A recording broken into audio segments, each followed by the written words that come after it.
मिलिए सबसे बड़ी खबर से। छोटे शहर की बड़ी कहानियां। हमने वो देखा जो अनकहा है। अब खबर आपकी उंगलियों पर। खबरों से परे, हर खबर पर हमारा नजरिया।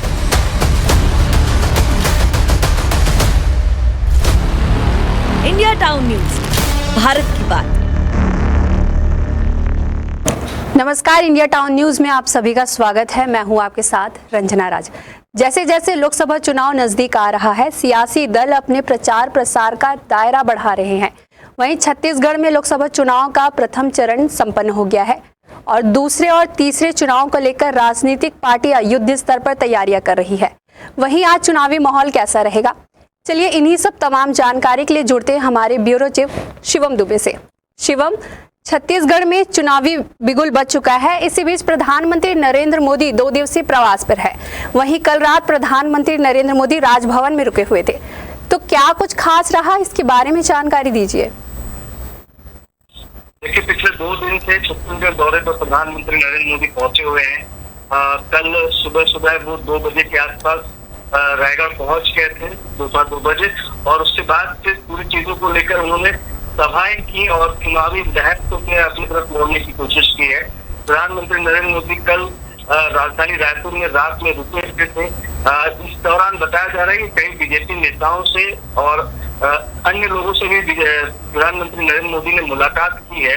कुल मिलाकर रणनीतियों की तैयारी हो रही है। राजभवन में जब प्रधानमंत्री नरेंद्र मोदी रुके हुए थे, तब उसको लेकर के तमाम जो चर्चाएं हैं वो शुरू हो गई थी कि प्रधानमंत्री नरेंद्र मोदी अगर छत्तीसगढ़ आए हैं तो चुनाव को लेकर कुछ पैनिक सी सिचुएशन बीजेपी के लिए क्रिएट हो गई है। लेकिन उसी बीच जब प्रधानमंत्री नरेंद्र मोदी ने जांजगीर चांपा और अंबिकापुर में सभा को संबोधित किया है, तब उनका एक साफ संदेश उनका तक था कि बीजेपी इस बार भारी बहुमत से जीत रही है और फिर से 4 जून को प्रधानमंत्री नरेंद्र मोदी ही दोबारा प्रधानमंत्री तिवारा और तीसरी बार प्रधानमंत्री के रूप में देखे जाएंगे, ये दावा किया बीजेपी के नेताओं ने। और जब वो वहां पर अंबिकापुर और जांजगीर चांपा में वो रैली कर रहे थे, तब ये साफ कर दिया था कि उनका जो इस बार का मेन मुद्दा है वो नक्सलवाद ही रहेगा। इसके साथ साथ अन्य नेताओं के भी दौरे यहाँ पे छत्तीसगढ़ में शुरू हो चुके हैं। रंजना जी, वही बात करें तो प्रधानमंत्री के दौरे के बाद से बीजेपी और पूरे दमखम के साथ चुनावी मैदान में उतर गई है। ऐसे में कांग्रेस किस तरह से रणनीति बना रही है अब अपने पक्ष को और भी मजबूत करने के लिए? देखिए, लगातार प्रधानमंत्री के दौरे के बाद कांग्रेस प्रवक्ता जो सुशील आनंद शुक्ला हैं, संचार विभाग के अध्यक्ष भी हैं, उन्होंने लगातार वीडियो जारी करके और प्रधानमंत्री नरेंद्र मोदी और बीजेपी पर निशाना साधा है। उनका यही कहना है कि बीजेपी सिर्फ और सिर्फ चुनाव के समय छत्तीसगढ़ आती है और छत्तीसगढ़ में जब चुनाव हो रहे होते हैं और कंडीशन अच्छी नहीं होती है तो हिंदी पटल राज्यों में उनका फोकस बढ़ जाता है। तो छत्तीसगढ़ भी उसमें से एक है। और जब चुनाव होने होते हैं तभी पीएम मोदी की भी बातें सामने आते हैं, और जब 5 साल तक सरकार रहती है केंद्र में तब तक कुछ नहीं सामने आता है। तो कुल मिलाकर जो प्रधानमंत्री के दौरे को लेकर 2 दिनों से सियासत भी तेज हुई है और जो तमाम कांग्रेस के नेता हैं वो बीजेपी नेताओं पर और प्रधानमंत्री नरेंद्र मोदी पर लगातार निशाना साध रहे हैं। जो विधानसभा में पैटर्न चल रहा था उसी पैटर्न में अभी भी कांग्रेस काम कर रही है। और कांग्रेस का यही कहना है कि जैसे ही कुछ भी पीएम मोदी बोलते हैं या फिर उनके जो भाषण उसमें कहीं ना कहीं जो न्यूज लाइन होती है उसको लेकर के वो निशाना साधते हुए दिखते हैं। और कांग्रेस भी यही एक स्ट्रैटेजी के साथ चल रही है कि पीएम मोदी जैसे ही कुछ बड़ा ऐलान करे तुरंत उसका कार्ड निकाला जाए और उस ऐलान को डिफेंड करने की कोशिश की जाए। तो कल जैसे नक्सलवाद को लेकर भी प्रधानमंत्री नरेंद्र मोदी ने कहा था कि जड़ से उखाड़ कर खत्म कर देंगे, तो उसको लेकर के कांग्रेस ने ये कहा है कि पिछले 10 सालों से बीजेपी की सरकार देश में है और उसमें से 5 साल यहाँ पे जो छत्तीसगढ़ में रमन सरकार भी रह चुकी है, तो अब तक नक्सलवाद क्यों नहीं खत्म हो पाया।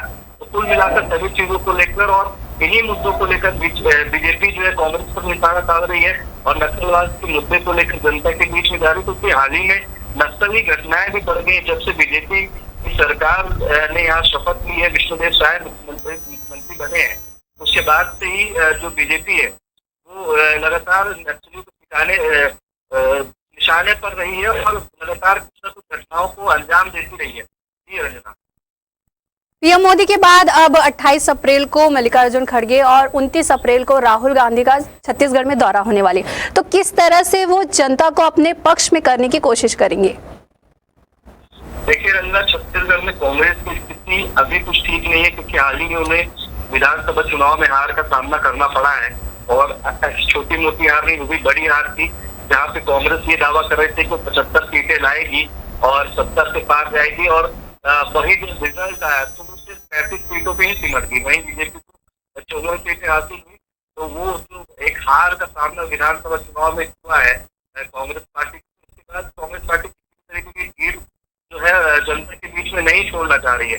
तो लगातार जो है प्रियंका गांधी भी छत्तीसगढ़ में फोकस कर रखी हुई है। अभी हाल ही में उनका दौरा हुआ है। इसके साथ साथ अब जो अपडेट नए आए हैं उनका राहुल गांधी और मल्लिकार्जुन खड़गे, जो कि कांग्रेस के अध्यक्ष भी है, उनका दौरा प्रस्तावित हुआ है। वो भी छत्तीसगढ़ आएंगे और अभी देश के जिस जिस हिस्से में राहुल गांधी ने सभा की, मल्लिकार्जुन ने जो सभाएं की है, उसमें कुल मिलाकर जो 10 सालों में प्रधानमंत्री नरेंद्र मोदी ने जो काम अपनी उपलब्धियों को गिनाए हैं, उन्हीं उपलब्धियों के खिलाफ कांग्रेस प्रचार प्रसार कर रही है और जनता को जागरूक करने की कोशिश कर रही है कि प्रधानमंत्री नरेंद्र मोदी उनके लिए अच्छा विकल्प नहीं है। यही कांग्रेस का कहना है।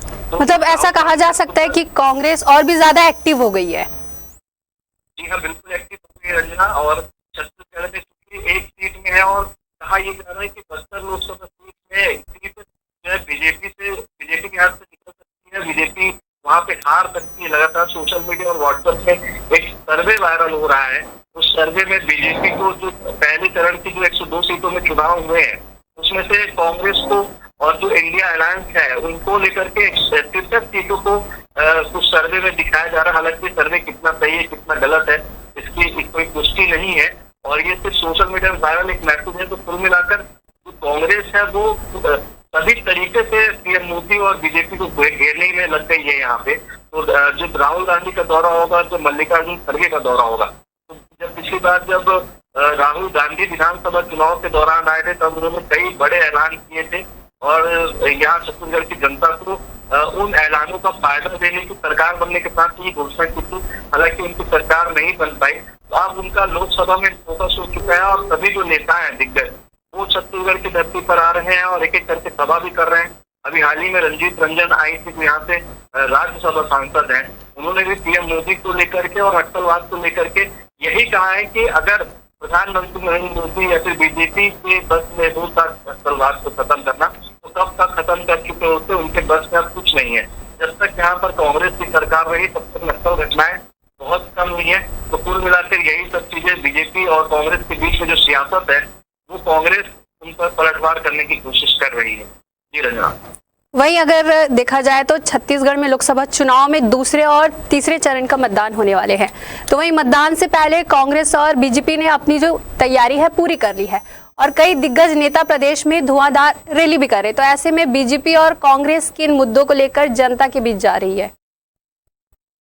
देखिए रंजना, बीजेपी के साफ है कि कांग्रेस एक घोटालेबाज पार्टी है। वो घोटाले को लेकर ही जनता के बीच में जाती है और इसका सबसे ज्यादा असर भी देखने को मिलता है। हाल ही में हुए विधानसभा चुनाव के दौरान भी उन्होंने यही एक मुद्दा बनाया था, जिसको जनता ने स्वीकार भी किया था। पीएम मोदी, लोग ही मानते हैं कि पीएम मोदी हमेशा सच बोलते हैं और बीजेपी पार्टी के सबसे बड़े लीडर भी हैं, प्रधानमंत्री भी हैं। तो उनकी बातों को लेकर के जनता के बीच गहरी बैठ जाती है।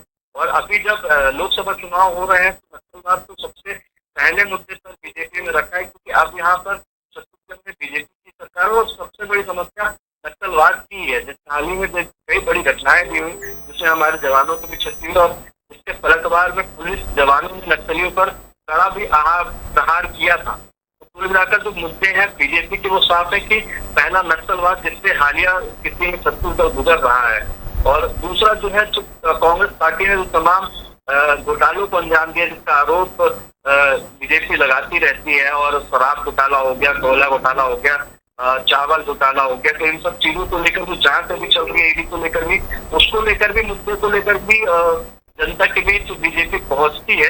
वहीं कांग्रेस जो है वो अपने 5 साल के कार्यकाल में जो उन्होंने योजनाएं लाई, जिससे जो योजनाएं गरीबों के लिए थी और जो योजनाएं जो आम लोगों के लिए थी, उन योजनाओं को लेकर जनता के बीच में जा रही है और घर घर प्रचार प्रसार कर रही है कि हमने आपके लिए इन योजनाओं को लाया, लेकिन जब फिर से बीजेपी की सरकार यहाँ पर बनी, इन योजनाओं को बंद कर दिया गया। और उसी के साथ साथ पीएम मोदी के जो वादे हैं उनको लेकर के तमाम तरीके के जो मुद्दे हैं उन लोगों को उन सभी मुद्दों को लेकर के कांग्रेस पार्टी जो है इस वक्त जनता के बीच में जा रही है और सभी मुद्दों को लेकर जनता सुन भी रही है।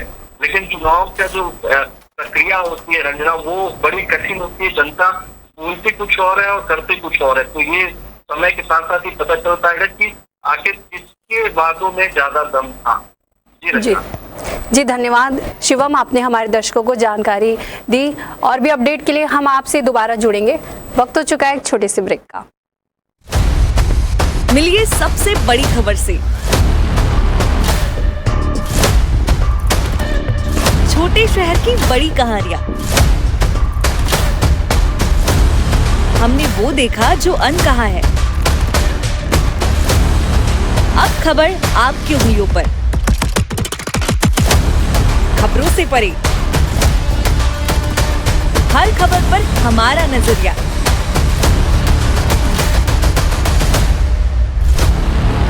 इंडिया टाउन न्यूज, भारत की बात।